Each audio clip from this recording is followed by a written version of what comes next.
safer to turn off the anxiety and fear response. As your brain watches you perform compulsions to control your anxiety, it learns that you are not strong enough to handle your fear and anxiety. The OCD trap is born, and you consistently and slowly strengthen your obsessions, compulsions, negative core beliefs, and your core fears. You become weaker each decision you make by the second, minute, hour, day, and week.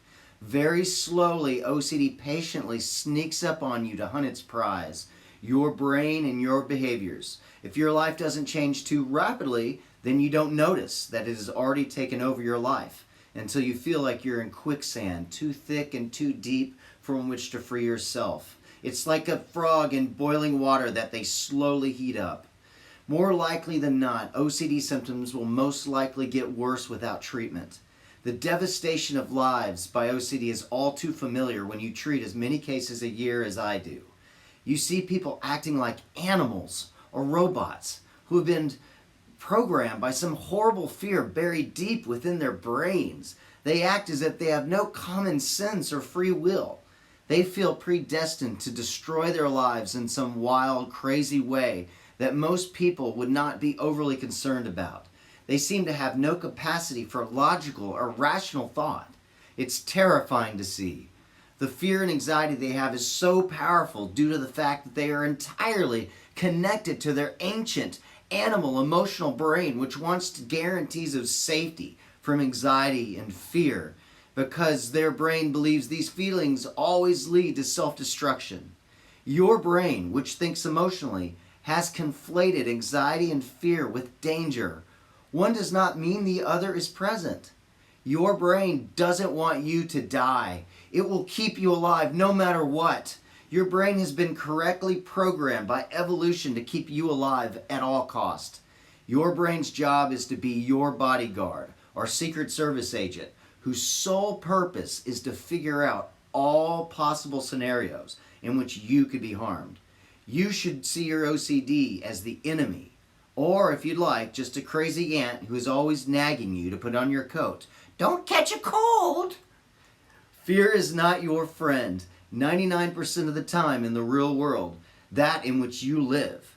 You must be aggressive and persistent with OCD because it is rather likely that it may be due to a genetic default in your DNA coding. In other words, you are coded and programmed to have OCD under most circumstances. This means you must reprogram your brain in the following areas. I will describe that in this workbook. Since you can't reprogram your genes, you better be able to reprogram your brain. Don't worry, this workbook has already figured all this stuff out. I had to do it for my own mental health and my clients' mental health to make a living. The reason OCD is so tricky is that it finds ambiguous, unlikely, and perpetual problems to solve. All of these future-oriented, rather ambiguous, gray dangers can never really be eliminated. Therefore, you must keep that specific fear in your head until it is finally resolved. There really are unlimited possibilities for the imagination to worry about, and they never stop coming our way. Therefore, all therapists and anxiety researchers know that anticipatory anxiety is the worst kind of stress because it is an anxiety that requires one to worry about the future for which we may well have no control over or any knowledge about. Since you can't be sure of what the future holds for you, you must analyze hundreds, possibly thousands of possible scenarios to give yourself a feeling of control over something you could never possibly imagine. Most of the time, all you accomplish is preparing for the worst possible outcomes that never actually occur. OCD sufferers are often tired, worn out, and can't ever relax. They are always keyed up and ready for the war that is never coming. This state of overstimulation leads to exhaustion. My clients often tell me how tired and anxious OCD makes them. An OCD sufferer becomes even more vulnerable and dependent on their compulsions for a quick fix away from these horrible images and feelings.